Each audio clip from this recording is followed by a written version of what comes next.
107.8 FM Himgiri की आवाज, आपकी अपनी आवाज, संजू आपके साथ। आज बहुत ही खास दिन है। अच्छा, खास दिन इसलिए भी है कि मुझे एक शेर याद आया। शेर है कि बेवजह कोई इल्जाम लग जाए तो क्या कीजिए, तो यूं कीजिए कि वो गुनाह कर लीजिए।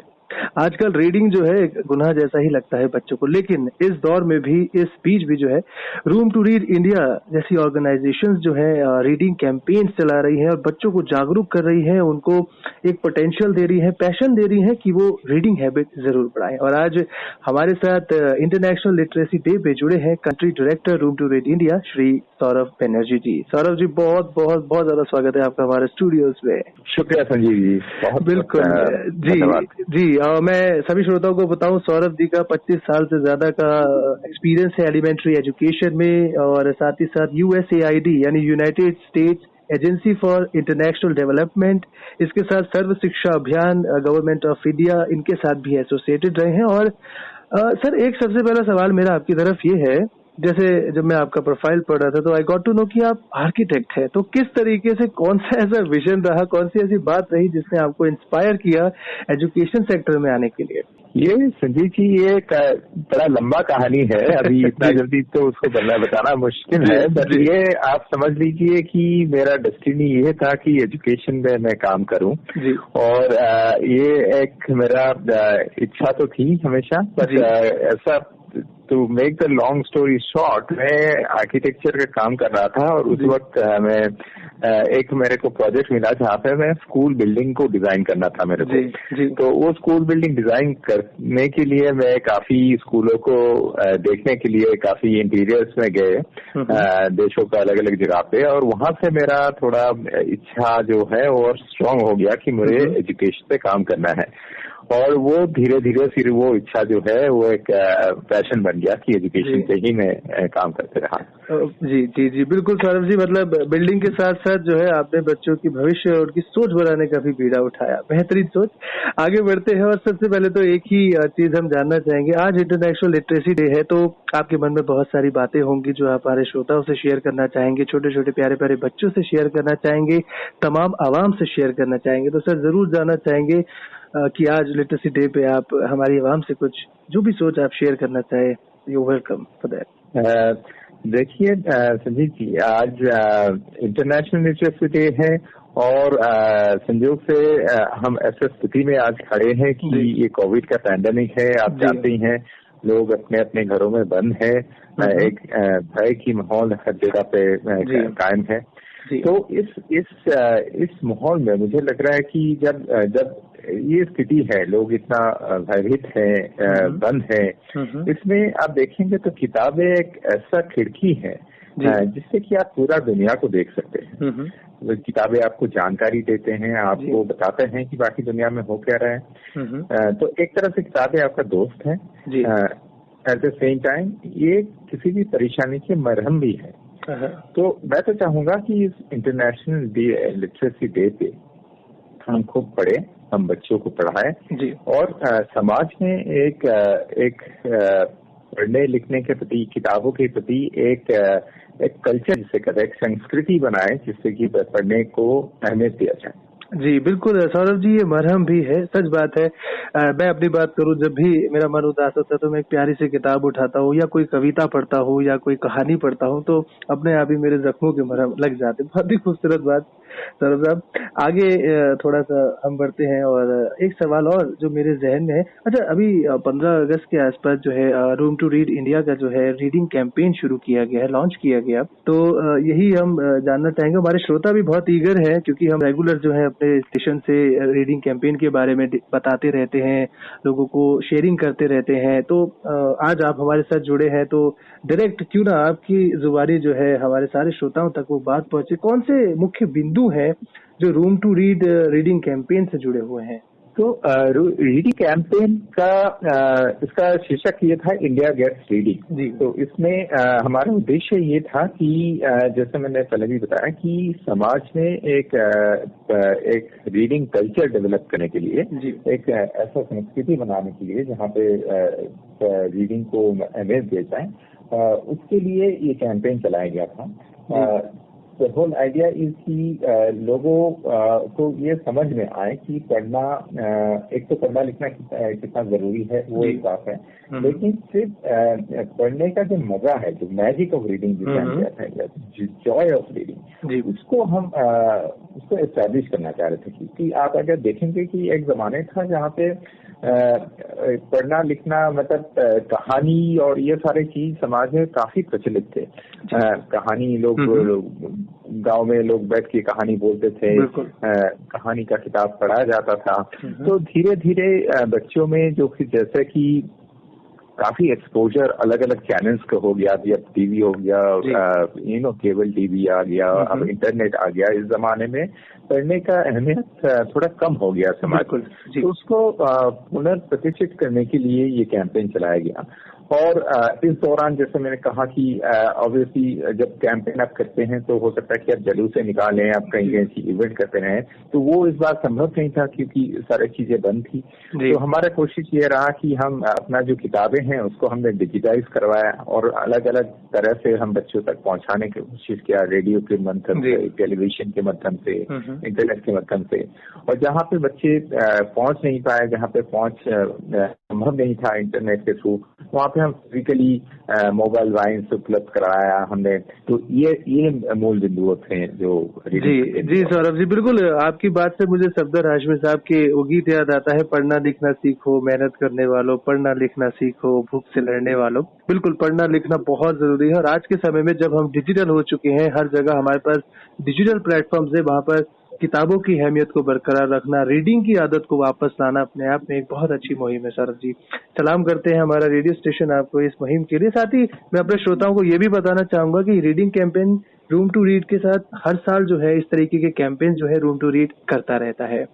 और आपने एक मोबाइल वैन की बात करी सौरभ जी, तो वहां से मुझे एक शब्द याद आया, क्योंकि रेगुलर हमारी जब बात होती है रूम टू रीड के मेंबर्स के साथ, यहाँ पर टीम के साथ, तो अक्सर एक शब्द निकल कर आता है मोबाइल लाइब्रेरी। तो अक्सर मुझे जब मैंने पहली बार ये शब्द सुना तो मुझे लगा कि ये मोबाइल लाइब्रेरी बड़ा इंटरेस्टिंग है। तो आज आपसे बात करते हुए हमारे श्रोता जो हमें सुन रहे हैं, तो हम ये भी जरूर आपसे जानना चाहेंगे कि मोबाइल लाइब्रेरी एक्चुअली है क्या, और इसकी जो शुरुआत थी, जो इसके शुरुआती कदम है वो रुद्रप्रयाग और बागेश्वर से जो है शुरू किए गए थे और आपके द्वारा ही किए गए थे। तो आपसे बेहतर इसके बारे में शायद ही कोई बता पाए। तो मोबाइल लाइब्रेरी का जो कॉन्सेप्ट है वो इससे आता है कि एक तो हमारे जो दूर दराज का जो जगह है, गांव है, वहाँ पे कई बार आपके जो इंटरनेट है वो पहुंच नहीं पाती है। तो आप डिजिटली अगर किताबें हम बच्चों को प्रोवाइड करना चाहें तो वो संभव नहीं है। साथ साथ ये भी देखिए कि सरकार के लिए हर जगह पे लाइब्रेरी बनाए या हर स्कूल में लाइब्रेरी उपलब्ध कराएं, वो भी कई बार संभव नहीं होता क्योंकि सरकार के पास उतना धनराशि उपलब्ध नहीं होता। तो मोबाइल लाइब्रेरी का उद्देश्य ये है कि एक लाइब्रेरी ऐसा हो जो मोबाइल रहे, जब एक वैन के अंदर उसको लाइब्रेरी को बनाया जाता है और वो वैन एक गांव से दूसरे गांव तक वो चलते रहते हैं। जिससे क्या होता है कि आपको वो सेम लाइब्रेरी की किताबें हैं, 100, 200, 500 जो किताबें हैं, वो आप बारी बारी में बहुत ज्यादा बच्चों तक पहुंचा पाते हैं। क्योंकि एक लाइब्रेरी में होगा तो वो एक ही गांव का बच्चे वहाँ पे उसको एक्सेस कर पाएंगे। मोबाइल लाइब्रेरी के हिसाब से किया होता कि वो जो किताबें हैं वो और भी बच्चे तक पहुंच पाते हैं। तो ये कॉन्सेप्ट है। तो इसमें हमने एक चस्के वैन अभी चलाया था रीडिंग कैंपेन के दौरान, जो बागेश्वर और रुद्रप्रयाग दूर दराज के गाँव में पहुंचा और मेरे पास जो आंकड़े हैं करीब 29 गांव में ये दिन के दौरान गया और करीब 500-600 बच्चे इसका पूरा लाभ उठाया। और सिर्फ बच्चे नहीं, कई जगह पे हमने दिखे कि जो पेरेंट्स है, जो बड़े बड़े लोग हैं, वो भी आए, किताबों का आनंद उठाए। और ये बहुत हर्ष की बात है कि पूरा गांव में एक चहल पहल से मच गई। हालांकि हमने पूरा कोशिश ये ध्यान में रखे कि सोशल डिस्टेंसिंग पूरा मेंटेन हो और ऐसा भीड़ ना हो, लेकिन ये अच्छी बात है कि इतना बच्चे तक हम पहुंचा पाए और इतनी कहानी है सब लोग पढ़ पाए। बिल्कुल सौरभ जी, बहुत ही बेहतरीन सोच कि किताबों तक आप नहीं आ सकते तो किताबें आप तक पहुंचेंगी। क्या बात है, बहुत ही खूबसूरत पहल ये मोबाइल लाइब्रेरी की। और हम ये भी दुआ करेंगे कि 29 गांव से ये 92 यानी 92 गांव तक जाए, फिर 992 तक जाए, फिर 9992 तक जाए, और आने वाले समय में निरंतर मोबाइल लाइब्रेरी की जो सोच है आपकी, ये निरंतर बढ़ती रहे। और इसी तरीके से जो है नई नई चीजें जो है लोगों के लिए, बच्चों के लिए, भविष्य जो है हमारा, उनके लिए निरंतर आती रहे। यही पर सौरभ जी, एक और सवाल आज, और मेरे मतलब सवाल इतने सारे हो रहे हैं मेरे पास, बिल्कुल मेरे बालों की तरह घुंघराले घुंघराले। तो एक सवाल और मेरे पास आज एक है, लिटरेसी क्राउड जो कि आरटीआर द्वारा स्टार्ट किया गया है, तो इस पर थोड़ा सा हम चाहेंगे हमारे श्रोताओं को आप बताएं, इस पर थोड़ा सा प्रकाश डालें सर।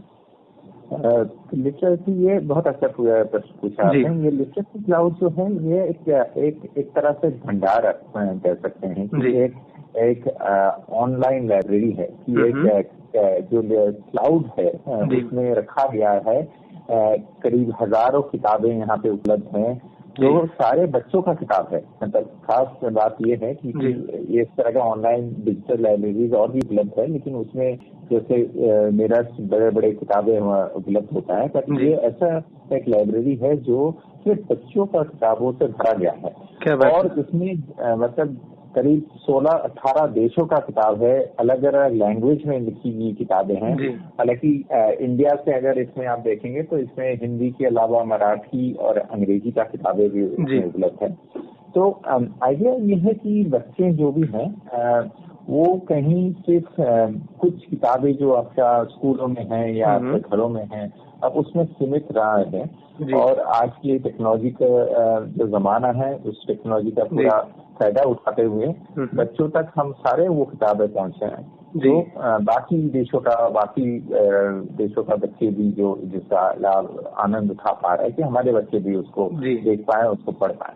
बिल्कुल जी सौरभ जी, आप लिटरेसी क्लाउड से एक सवाल जो मेरे श्रोता मुझसे 100% पूछने वाले, वो ये है कि कैसे लिटरेसी क्लाउड तक हमारे प्यारे प्यारे बच्चे, प्यारे प्यारे श्रोता पहुंचेंगे? बिल्कुल, तो इसमें आपको टाइप करना है, जो किसी भी वेब ब्राउजर में आपको www.literacycloud.org टाइप करना है जी। जैसे ही आप टाइप करेंगे आपको एक पेज खुलेगा, वहां पे जाके आपको रजिस्टर कराना होगा। हालांकि आप बिना रजिस्टर करे हुए भी आप किताबें देख सकते हो, आपको रजिस्टर कर ले तो वो आसान रहता है। और वहाँ पे फिर आपको वहाँ पे किताबें आपको देखने को मिलेगा जो लैंग्वेज के हिसाब से उसको रखा गया है। कई बार वो टॉपिक के हिसाब से रखा गया है, कई बार रीडिंग लेवल के हिसाब से रखा है। तो आप जैसे चाहें उसको आप देख सकते हैं और फिर जो किताबें आपको अच्छा लगे उसको आप पढ़ सकते हैं, उसको आप आनंद ले सकते हैं। आप इसके और एक खासियत इसमें ये भी है कि सिर्फ ना ही सिर्फ किताबें वहाँ पर रखी गई है, कई किताबों को पढ़ के सुनाया भी गया है, जिसे हम रीड अलाउड बोलते हैं। वो कई सेलिब्रिटीज आप देखेंगे कि किताबें पढ़ते हुए, तो उस तरह के वीडियोज भी है। उसमें ऐसा वीडियोज भी है जो किसी भी जो ऑथर है या लेखक है वो अगर बच्चों के लिए किताबें लिखना चाहें तो क्या क्या तरीका हो सकता है, क्या प्रोसेस हो सकता है, सब हो सकता है, उसके ऊपर भी वीडियो है। तो कई तरह का रिसोर्सेज पड़ा है किताबों को लेकर, चिल्ड्रंस लिटरेचर को लेकर कई तरह के रिसोर्सेज इकट्ठा किया गया है। तो मैं जरूर चाहूंगा कि, और आपके थ्रू मैं ये संदेश सबको देना चाहूंगा कि आप जरूर लिटरेसी क्लाउड में जाएं और इसका पूरा आनंद उठाएं। बिल्कुल बिल्कुल, इसका पूरा आनंद उठाएं श्रोताओं, क्योंकि ये आपके फोन पर, आपके लैपटॉप पर, आपके डेस्कटॉप पर, कहीं पर भी आपको किताबें अवेल होंगी। और इतनी नॉलेज का भंडार सिर्फ www.literacy.org टाइप करने से मिले, ये अपने आप में चमत्कार से कम नहीं है सौरभ जी। इससे पहले कि हम आखिरी सवाल की तरफ बढ़े, उससे पहले एक सवाल और मेरा जो है आपकी तरफ है। ये सवाल नहीं है, एक्चुअली में एक इमोशन है, ये एक भावना है जो आज मैं आपसे शेयर करूंगा या आप हमसे शेयर करेंगे। हमारी एक टैगलाइन है सौरभ जी, आपकी अपनी आवाज। तो हर किसी के जहन में एक ऐसी आवाज होती है, एक ऐसी सोच होती है जो उसको प्रेरणा देती है, उसको मोटिवेट करती है। तो हम जरूर चाहेंगे वो आपकी अपनी आवाज आप हमारे सभी श्रोताओं के साथ जरूर शेयर करें, इससे पहले कि हम आखिरी सवाल की तरफ जाएं। हाँ, तो इसमें मैं ये कहना चाहूँगा कि मेरे हमेशा जो इंस्पिरेशन रहा है, जी एक रविंद्रनाथ टैगोर का एक कविता है जी जो अंग्रेजी में इसको अगर बोले तो when the mind is without fear and the head is held high, where knowledge is free and the world is not broken into fragments by the narrow domestic world. जी, क्या बात है। Heaven of freedom that my country awakes. तो ये जो knowledge is free, ये बहुत मेरे को पावरफुल वर्ड लगता है और वो बड़ा इंस्पिरेशन हमेशा रहा है मेरे को लिए। जी जी, नॉलेज इंसान को सही में फ्री बनाता है और नॉलेज का परसूट, नॉलेज के लिए कोशिश हमेशा इंसान को करना चाहिए। जी बिल्कुल सौरभ जी, और आपकी आवाज, आपके मन की आवाज सुनकर बहुत सारे लोगों को ये प्रेरणा जरूर मिलेगी और वो अपने जीवन में कहीं ना कहीं नॉलेज की अहमियत को, ज्ञान की महत्वता को जरूर समझेंगे। और जाते जाते सौरभ जी, एक संदेश हमारे छात्र छात्राओं के लिए जो हमें सुन रहे हैं, शिक्षकों के लिए जो हमें सुन रहे हैं, और साथ ही साथ जो शिक्षा विभाग है उससे जुड़ी हुई भी बात अगर आप करना चाहें तो आज हमारे इस रेडियो के माध्यम से, हमारे इस इंटरव्यू के माध्यम से आप जरूर कहिए। बिल्कुल संजीव जी, मैं ये कहना चाहूंगा कि विश्व में सबसे ज्यादा निरक्षर लोग हमारे देश में हैं। जी, तो हमारे देश का तरक्की का एक प्रधान बाधा ये है कि इतना निरक्षरता जो है, बच्चे जो है अभी भी सारे बच्चे हमारा देश का पढ़ने नहीं पाते हैं। जी, तो हमारे और ये हम जानते हैं कि पढ़ना लिखना के लिए किताब पढ़ना, तो जो जिसे कहते हैं कि पढ़ने का एक कौशल और पढ़ने का आदत, ये किसी भी आगे बढ़ने का एक बुनियाद है। तो ये हम सबको मिलकर कोशिश करना पड़ेगा कि हमारे बच्चे जो हैं वो पढ़ना लिखना सीखें और फाउंडेशनल जो चीजें है वो हासिल हो, क्योंकि अगर वो हासिल हो जाए तो आगे का पीढ़ी और शिक्षित हो पाएंगे, और जैसे ही बच्चे शिक्षित होंगे तो देश भी विकसित होंगे। तो ये हमारे देश के लिए ये जरूरी है कि सारे बच्चे पढ़ पाएं और हम सारे इसके लिए कोशिश करें। जी, बहुत सुंदर सौरभ जी, बहुत सुंदर बात। और ऐसे सवाल है हमारे पास, तो एक सवाल और आपकी तरफ जरूर आएगा। ये आखिरी सवाल है सौरभ जी, बात आपसे। ये सवाल नहीं है, ये हमारी ख्वाहिश है कि आप जाते जाते अपना फेवरेट गीत जरूर हमें बताएं, ताकि हम श्रोताओं को और आपको वो आपका पसंदीदा गीत जरूर सुनाएं। ये मतलब मुझे ये है कि इतना सारे गीत है, मैं कौन सा बोलूं। जी, ये गीत मैं चाहूंगा आप बजाएं कि मैं जिंदगी के साथ निभाता चला गया। जिंदगी, क्या बात है। हर फिक्र को धुएं में उड़ाता चला गया, लेकिन यहाँ हम धुआं नहीं कहेंगे, हर फिक्र को किताबें पढ़ के उड़ाता चला गया सौरभ जी। और बहुत बहुत शुक्रिया आपका सौरभ जी, आपने अपना वक्त निकाला, इतना कीमती वक्त हमें दिया, हमारे श्रोताओं से हमसे बात करी, ज्ञानवर्धन हमारा किया, रीडिंग के बारे में हमें बताया, महत्वता के बारे में बताया, रूम टू रीड के रीडिंग कैंपेन के बारे में जानकारी दी, और इन सब के बीच लिटरेसी क्लाउड, जहां पर इतनी सारी किताबें आपको अवेलेबल है, उसके बारे में आपने बताया। एक नया इनिशिएट जो आपने ही किया रुद्रप्रयाग बागेश्वर से, मोबाइल लाइब्रेरी, जो कि आने वाले समय में शायद हमें हर जगह देखने को मिले, हम ऐसी ही कामना करते हैं, दुआ करते हैं। तो तहे दिल से आपका शुक्रिया सौरभ जी, आप हमारे साथ जुड़े, हमें वक्त दिया, हमारे साथ अपना समय और विचार साझा किए। बहुत बहुत शुक्रिया संजीव जी, बहुत शुक्रिया जी। मैं जिंदगी का साथ निभाता चला गया,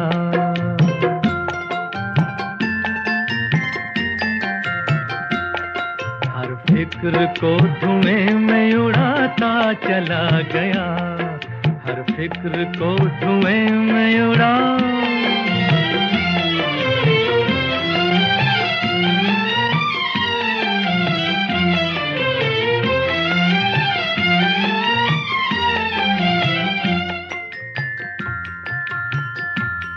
बर्बादियों का सोग मनाना फजूल था,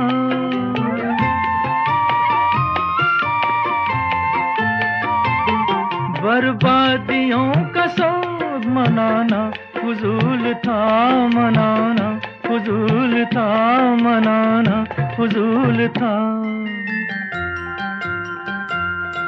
बर्बादियों का जश्न मनाता चला गया, बर्बादियों का जश्न मनाता चला गया, हर फिक्र को धुएं में उड़ा।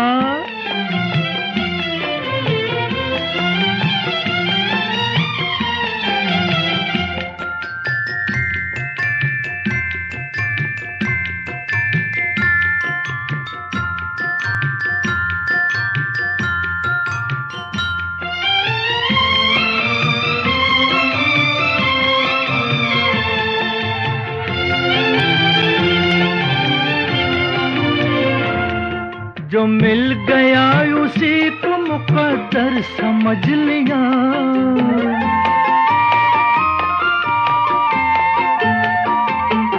जो मिल गया उसी को मुकद्दर समझ लिया, मुकद्दर समझ लिया, मुकद्दर समझ लिया।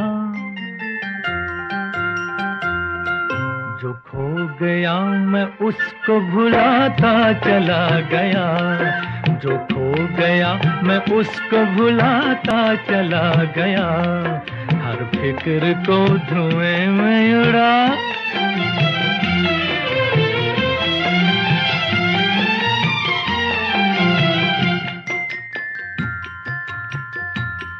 गम और खुशी में फर्क न महसूस हो जहां,